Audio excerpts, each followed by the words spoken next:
excited to be here. Always excited to be alongside like-minded folks. That's my space, that's my world where I live in, so thank y'all for being here. For sure wanted to share a little bit about who I am and where I'm from. I wanted to, for sure, mention Fort Worth. I'm a lifelong resident here of Fort Worth, the far greater Northside neighborhood, which is, those that are not familiar, not too far from this area here. My parents moved here back in the 60s. It was a working class neighborhood, but it was just rich in this Mexican culture, right? It was vibrant, it was relevant, and it was very, that's where my fondness started for the arts. Right, and so I started as a traditional artist. I started, honing my skills over time, and then pursued it all the way to college. And as mentioned, I graduated from Silver State University with an art major, math minor. And it's always, if I can get a nickel for every time, I share that with people. I started off pursuing education in the engineering industry, and then took some art classes. And so the art classes came just so natural to me. And so I made the switch, but I had enough math. I took all the way up to calculus 3, number theory, and statistics, and so it was enough to make it my minor. And so I think that's how I ended up in graphic design, right? Because graphic design is an opportunity to. Sorry. Thank you. Yeah. Thank you. Graphic design is definitely an opportunity to effectively communicate a message, and so it's an industry that has a lot of constraints, right? But once you identify those constraints from paper, deadline, budgets, you then have this opportunity to really push the envelope. And I think that's where the arts and math really collided and really allowed me to excel in that industry. And so that led me to my current position that I hold at Tarrant County College. I'm the district director of creative services. I oversee the graphic services department. So it's myself and a total of 22 designers that we make sure that the institution's communication goals are well supported. And so we are, those that may not be familiar with Tarrant County College is a 2-year institution that offers a 2-year degree. It's a system of 6 campuses spread throughout Tarrant County. So Tarrant County College is definitely affordable. It's accessible in geographical areas. We have some rock star faculty that works there as well, and we have some state-of-the-art campuses. So I encourage y'all to look into Tarrant County College as well. As a great opportunity. But first and foremost, I wanted to say, I'm an artist, right? I'm a designer, I'm a strategist, I'm a cultural worker, and just passionate about the arts. And so, because art has this transformative power, as you all know, as y'all read in the statement and the manifesto, art binds, art brings people together, and so it really reflects the community. And so for me, any space that brings value to the community, that's where I want to be, right? And so Artes is that place for me, right? I'm at home when I'm here, right? Because I can be my authentic self every time. So it's a great opportunity. So my goal as an artist and as a community advocate is really just to advocate the arts, right? In the form that connects, right? Expresses the community values and really just strengthens the relationships with the community that we serve. And so art is, for that reason, is just that tool. And today I'll be talking about the Ethos team for sure, and how Arte de la Rosa Culture Center just inspires pride and it's a sense of place, right? And that's where we make the connection. And then I'll move into a little bit about how to leverage creativity and the creative process and how I use it to connect, generations and bridge diverse groups as well. And finally, I want to share with you all how I use my cultural heritage to really tell a story and reflect on who we are through the Dia de los Muertos celebration, and more specifically to the Dia de los Muertos pop-up exhibit that you see here behind me.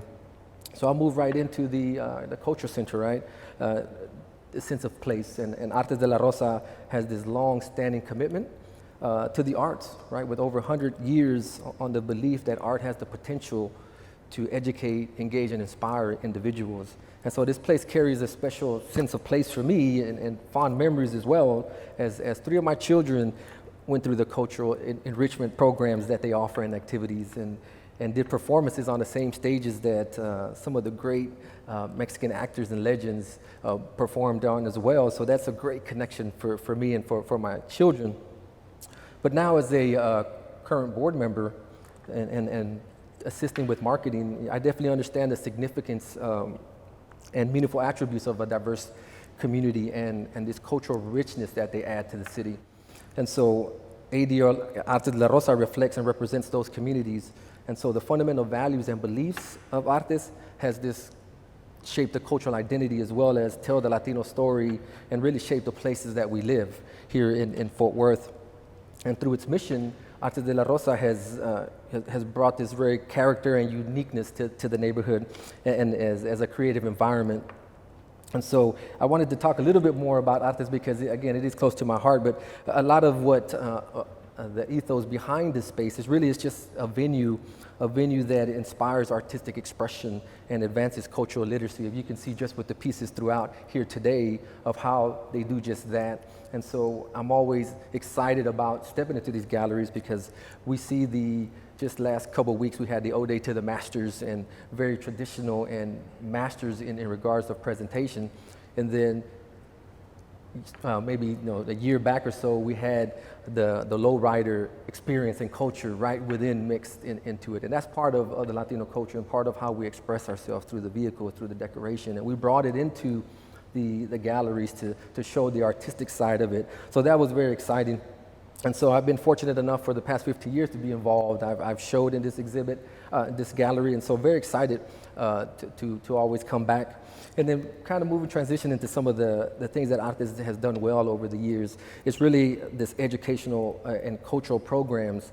And I do believe that Artes as a cultural center has a responsibility to the community, right? As a culture center to provide these educational opportunities and to focus on increasing understanding not only about the arts, but also about disciplines through the art lens and how that, and have a broad definition of the arts. And I get to experience that every day because when we have board meetings, we see the success stories. We see the children involved and getting their hands involved in making these pieces, and you can see how they just light up and excited about just that opportunity. So we do a lot with our hands, right? So be able to touch and feel, and even this fantastic mark piece, I gotta just give it a quick shout out, but this fantastic marquee piece that's behind us of how the process and the paper mache collectively put together with these ingredients built this fantastic piece that's going to have a long-standing presence here in the community and in Artes as well. So you can see it's these kind of opportunities or support that Artes de la Rosa provides to emerging artists. And so that's then makes Artes this centered place for resources, for educational, for aesthetics, and just this intellectual experience that I enjoy. And it's always been responsive and accessible and welcoming to all, for sure. And so that excites me. And so finally, I'll say with Artes de la Rosa about, being this resource center that spans across diverse cultures, and we want to make sure that as the programming, the events that we have really express the issues of today, but also grasping a deep understanding of our past. And I'll talk a little bit more when we talk about Dia de los Muertos. But you can see how Artes plays that pivotal role and pivotal part here in the community. And so I wanted to transition to the next phase where I really wanted to talk about how we can leverage the greatest resources that Artes de la Rosa has, right? And that's creativity, right? The resourcefulness, the ability to work through this process and really solve problems through creativity. And so I wanted to talk a little bit about the creative process. I mentioned that I work for Tarrant County College as District Director of Creative Services.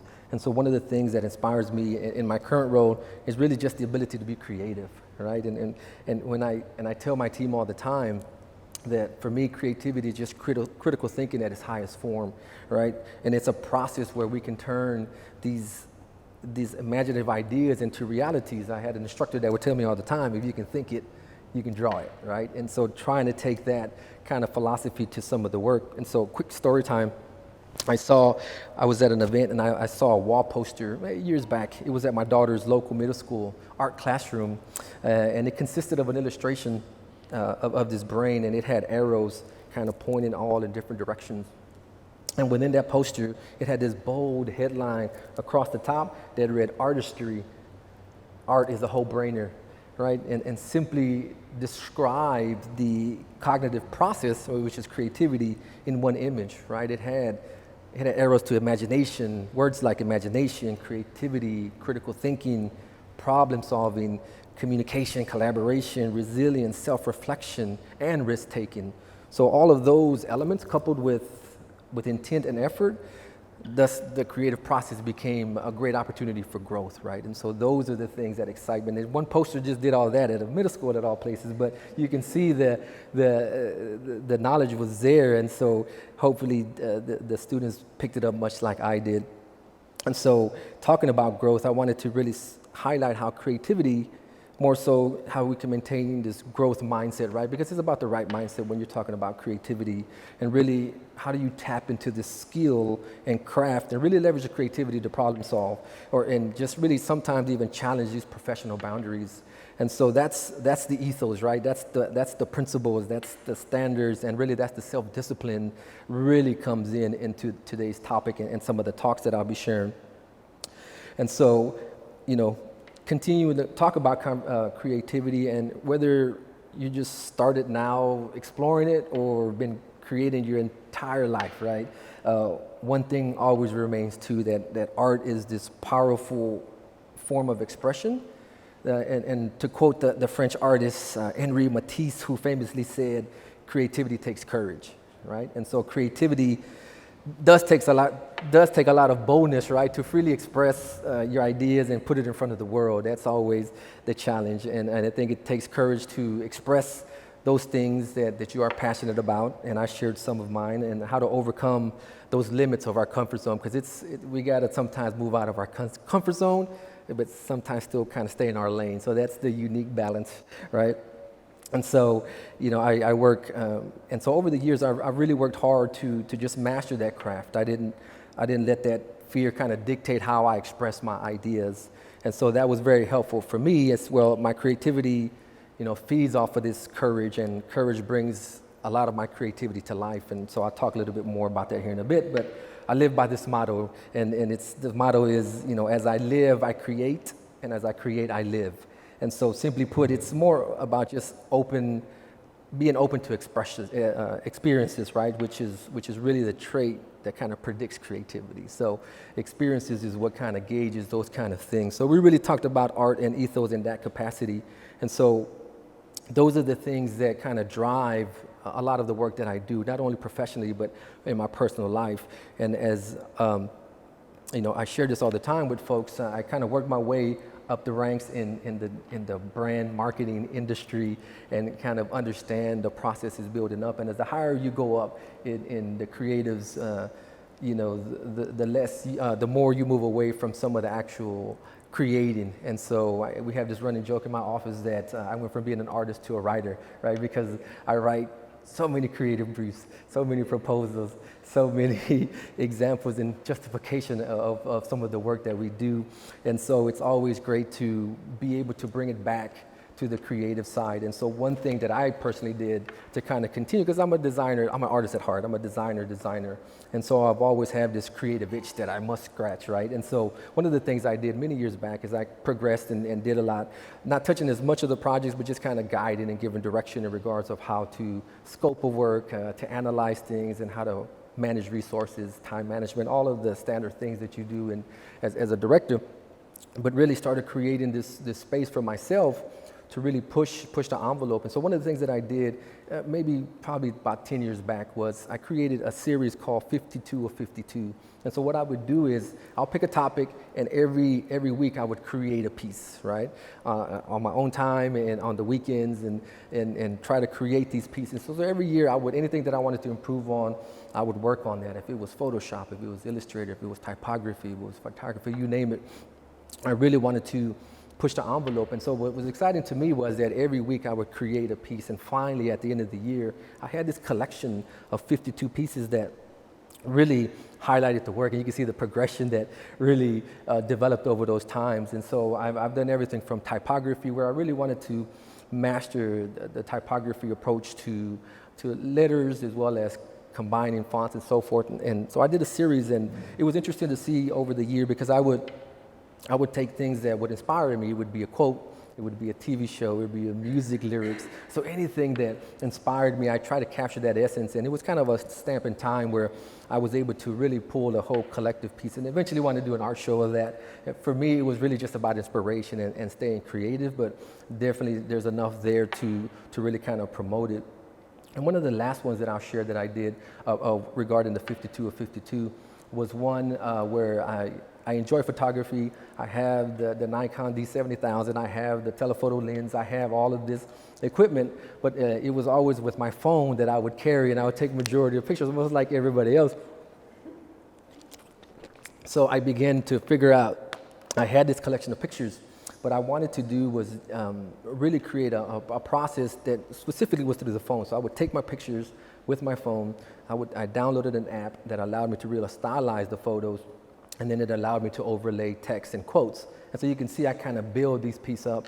And then what I did was I brought it back into the 2D world, because I printed actual coasters of these individual pieces. And so I ended up with, maybe like more than 52. I had maybe like 300. But out of those, it turned out to, as I printed them and saw them, it was really just this opportunity to leverage the technology that we have at hand. So that technology really just allowed me to take off and really explore the application process, the stylizing on the phone. And so I ended up with a series, and once I put it all together, I ended up seeing that I had different color series. So I have a red series, a green series, a blue series, and that at some point will show as well, right? But it's that kind of collective, that kind of continuous pursuit to just be a lifelong learner, right? I'm constantly curious, and how do we connect those pieces together? Because all of this artistic expression that I do externally, I carry it over into my professional world as well. And I alluded to some of the constraints, but really how do we push the envelope in some of the pieces, right? It's these nuances, these real details that really make pieces come alive on the creative side, but how do we do that on the artistic side as well? And so that's a little bit about the journey and how I stay creative and how I pursue different avenues in regards to art. But I was hoping really to transition into the final piece that I want to share with you all, was really about this cultural heritage piece that I want to talk about, and really this ideal of a community, because that's where the ethos comes in, tying it back into the topic, right, about this Dia de los Muertos pop-up exhibit that I did. And so I wanted to talk briefly about the history about Dia de los Muertos, the process behind the pop-up exhibit, and really just this artistic expression, and really talk about this cultural connection that really binds and brings folks together. And so when we talk about ethos, we're talking about customs and rituals and different traditions and artifacts that tie into what makes it unique. But I mentioned that I've been professionally designing since 1998, but for the past 20 plus years, I've been involved with the arts, and specifically with Dia de los Muertos, right? So Dia de los Muertos, I've been involved in the parades, I've done photography shoots, I've done art shows, I've done custom masks, I've done the paper mache, I've done the face painting, you name it. I've probably done something just because it was so close to my heart in regards of the arts and just the expression and the color behind it. But I'm at a space now where I really want to create a space that's, and really just use my art for social good, right? That's the space that I'm at now over the years. And really because good art can educate and it can inspire. And so that kind of drew me to do this exhibit. And through my personal artistic experience, I wanted to do a real deep dive into Dia de los Muertos and communicate our shared community and really connect across cultures and really engage in these shared values. So a lot of it is this educational component piece behind it, right? So the art process, let's talk art, because that's really a unique way of how I can express. And so this one was very unique because I wanted to express exhibition design, right? So it's a process that not only conveys information, but also a great opportunity to throw visual storytelling through an element, through an environment, excuse me. And so this pop-up exhibit does just that. It allowed me to combine all of those things, right? It was integrative. It was a multidisciplinary process. It combined architecture, it combined interior design, graphic design, interaction design. I got some QR codes there for the technology aware piece. It required lighting, it required audio, and so many different disciplines. And this is just multi-layered narrative around Dia de los Muertos. And so the exhibit combines all of this research that I just did a deep dive into and read page after page about Dia de los Muertos, and really did the research, did all of the layout and design, and did all of the print production, did the fabrication as well. I had some of my dear friends help me fabricate it, but also identify the artifacts and really just presented in a fashion that was easy to pop up and take down, and then quickly bring it out to the community and share some of the history behind Dia de los Muertos. And so really it excites me because it just harnesses this physical space to visually storytell. And so it communicates and expresses how we think about ourselves as well as a society and as well as a culture. So it was really a collaborative process, and one that demands, not only a balance of space, but objects and really present information in this skillful, integrated way that combined technology that the audience could really get engaged with. But what really prompted me to do the Dia de los Muertos was just some influences or concerns. I wanted to be very clear in the presentation that, this is not Mexican Halloween, right? It's not a costume that folks wear. It's really part of our culture. And so I felt in a space that it was becoming very commercialized. And so this exhibit was created with the intention to just better understand the cultural significance, right? And the purpose of Dia de los Muertos and really the celebration behind it. And so I'm gonna deep dive a little bit quickly into Dia de los Muertos, because for those that may not be familiar with the celebration, talk a little bit about Dia de los Muertos. But again, Dia de los Muertos is an important religious and cultural celebration with historically rich tradition and practices associated with ancient and modern indigenous people of the Americas, right? The celebration takes place 2 days, November 1st and November 2nd. It coincides with the Roman Catholic practices of All Saints' Day and All Souls' Day, respectively. And together, the 2 days conceptualize the Dia de los Muertos. It is believed about those 2 days, the nights of the year, the deceased return and visit with the living, right? So it's really celebration about those that have passed. And so this pop-up exhibit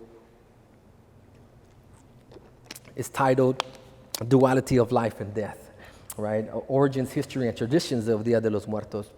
It was created, again, with the intention to better understand the significance, cultural significance, but also really the aim was to maintain this integrity and spirituality of the rituals, as well as offer an opportunity to experience a living and evolving culture. And when I talk about rituals, sometimes certain visuals and images come to mind, but if we were to bring it to current times, and I share with you the ritual of matrimony, right?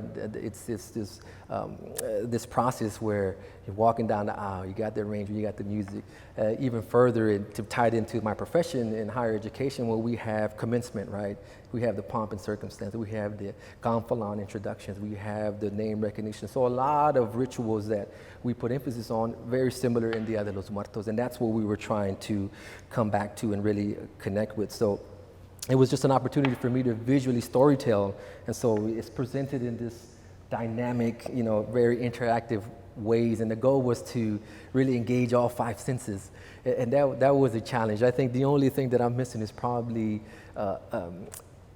the smell component of it, right? Where I was like, I can turn some incense on, and one of the traditions is to burn this. It's called copal incense, and so I was like, that might be, that might not be safe in some areas in regards to lighted incense and burning things. But you can see that every other piece of it is really elaborate, vibrant, and how it's presented. And again, just to increase the cultural awareness, right, and this deeper acceptance of this modern value that generates a deeper understanding and appreciation for it. And so I talked a little bit about the rituals in regards of how they're perceived, but these go back to ancient times. And so there's this ancient religious practices and principles from Mesoamerica that take these rituals and blend it in with Catholic customs and the current Mexican culture. So you can see it's this combination that kind of build that up for that deeper understanding.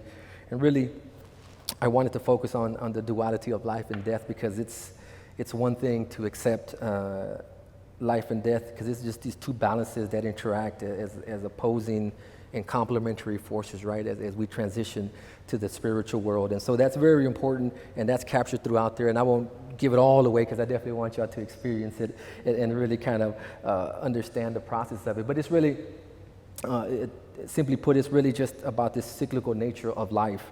And Dia de los Muertos celebrates that cyclical nature of life and our eventual transformation from the physical realm to the spiritual. And it's just this communion between life and death. And so that's the celebration, that's the purpose, that's Dia de los Muertos. And so every other panel that you see here really talks about just the practices and customs. Many of the practices associated, pertain to altar, that if you see here to my side here, you have the traditional altar that's community-based and want involvement and impact in it as well.